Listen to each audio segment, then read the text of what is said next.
You know that feeling when your life falls apart so spectacularly that your only option is to run back to your childhood home and hide under the covers? That is exactly where we start with this intense, twisty domestic thriller. It opens with a coroner's inquest, so you know right away that someone is dead, and it's going to be messy. But before we find out who's in the body bag, we meet Emily. She is a dedicated midwife in her 30s who desperately wants a baby of her own but hasn't found the right guy yet. She is overworked, stressed, and honestly, a little lonely. One day at the hospital, she is in the middle of a difficult delivery, but she gets distracted because her crush, a handsome consultant named George, walks by. In that split second of losing focus, she makes a catastrophic error. She leaves part of the placenta inside the patient. This is the nightmare scenario. The patient gets an infection, it's a massive medical negligence case, and Emily is suspended pending an investigation. Instead of facing the music, she packs a bag and flees London to go stay with her elderly father, Harold, in Cornwall. Harold lives in this gorgeous, sprawling place called Willowmead House, right on the cliffs. Emily figures she'll lay low, drink tea, and take care of her frail dad. But when she walks through the door, she gets the shock of her life. Her dad isn't alone. There is a young, stunningly beautiful French woman named Françoise living there. She's wearing Emily's dead mother's apron, cooking dinner, and acting like she owns the place. Harold introduces her as his carer, but the vibes are weird immediately. Françoise is feeding the family dog, Zorro, cheese, which is a big no-no, and she has rearranged the kitchen. Emily's hackles go up instantly. She thinks this girl is a gold digger preying on a senile old man. Emily tries to mark her territory, but Françoise is slippery. She is charming, helpful, and Harold absolutely adores her.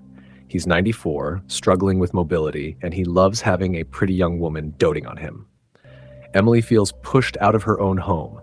To make matters more complicated, Emily runs into Nick, her first love from when she was a teenager. Nick is now a lawyer in the village, and he's separated from his wife. The chemistry is still there, but Emily is too much of a mess to really dive in, especially since she's hiding why she's really back home.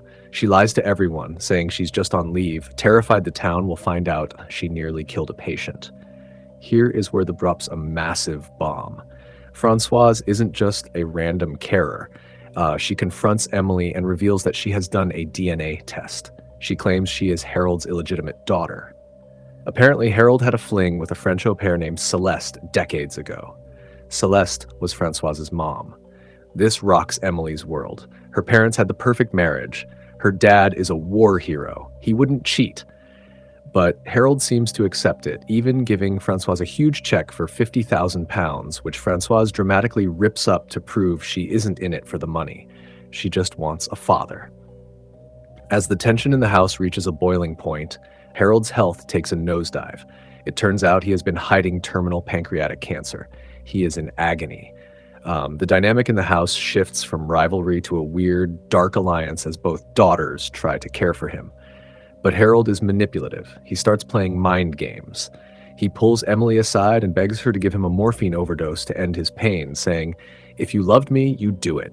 Then he pulls Françoise aside and asks her the exact same thing. He is literally testing them to see who loves him enough to become a murderer. It is so twisted. Both women refuse, but the seed is planted. One morning, Emily wakes up and finds Harold dead. The morphine bottle is empty. The police get involved because the levels in his blood are way too high for a normal dose. It's a homicide investigation now. Finger pointing starts immediately. Emily suspects Françoise did it to get the inheritance. Françoise suspects Emily did it to put him out of his misery. The police find an empty morphine bottle in Emily's work bag, which looks terrible for her. Emily swears she didn't put it there. We find out Françoise actually planted it there to deflect suspicion from herself, but she claims she didn't kill him either. It is a total mess of lies and cover-ups. While this investigation is heating up, we get flashbacks to 1944 that explain why Harold is such a complex, damaged man. As a 15-year-old boy, he lied about his age to fight in World War II. In France, his unit was wiped out, and he was hidden by a French farmer's daughter named Antoinette. They fell in love, but the Nazis found them, Antoinette died saving Harold. It broke him. Years later, when Celeste, Françoise's mom, came to work for him as an au pair, she looked exactly like Antoinette.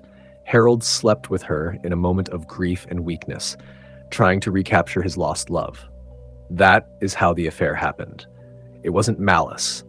It was trauma. Back in the present, the pressure is on. Emily is facing the medical board hearing in London where she might lose her license and a murder charge in Cornwall. She feels like her life is over. But then a massive twist changes everything. Joe, the elderly gardener who has worked for Harold for decades, goes to the police. He confesses. He admits that he gave Harold a stash of black market morphine because he couldn't bear to see his old friend suffer. Harold took the overdose himself. It was suicide, not murder. Harold just let his daughters think they might be responsible to test their loyalty one last time. It is a heartbreaking revelation that clears both women but leaves them grappling with the cruelty of his final test. But wait, the book isn't done with us yet. While going through Harold's papers, Emily finds an adoption certificate. It turns out Emily isn't Harold's biological daughter at all. She was adopted as a baby after her biological mother died in a car crash. Harold never told her. She feels completely untethered. No job, no dad, no biological connection to the family she loved. She spirals, feeling like a total fraud. Then comes the second, even crazier twist. Emily remembers the DNA test Françoise relied on. She decides to dig deeper and contacts the testing company. It turns out company went bust because their results were faulty. The test was false positive. Françoise isn't Harold's daughter either. Celeste, her mother, had lied to her or was mistaken. Harold wasn't her father.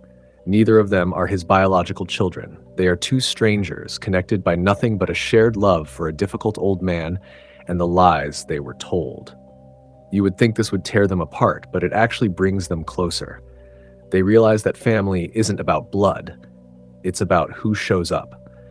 Emily forgives Françoise for the initial deception and for planting the bottle, understanding she was just a desperate girl looking for a place to belong. Françoise forgives Emily for her hostility. Emily decides to give the family house to Françoise, but Françoise refuses to take it, saying she has her own path to follow in nursing. Emily manages to salvage her career. The medical board is lenient because of her stress and previous good record, giving her a suspension, but not striking her off. She reconciles with Nick, and they get married. In a beautiful epilogue, we see Emily giving birth to a baby girl. She names her Hope Françoise, honoring the sister she never had, but found anyway.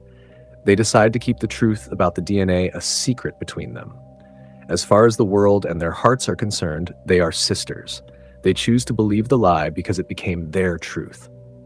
It is such a wild ride about how secrets can destroy us, but also bind us together.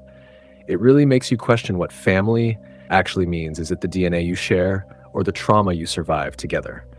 Harold was a flawed, traumatized man who damaged everyone around him, yet his mess created a bond between two women who otherwise would have been alone. It is tragic, but weirdly hopeful. So, what do you think? Would you be able to forgive a sibling who tried to frame you for murder, or would you have cut Françoise out of your life the second the truth came out? Let me know in the comments because I am genuinely torn on whether their relationship is sweet or just trauma bonding at its finest. And if you enjoyed this recap, make sure to hit that like button and subscribe so I can keep bringing you more twisted stories like this one.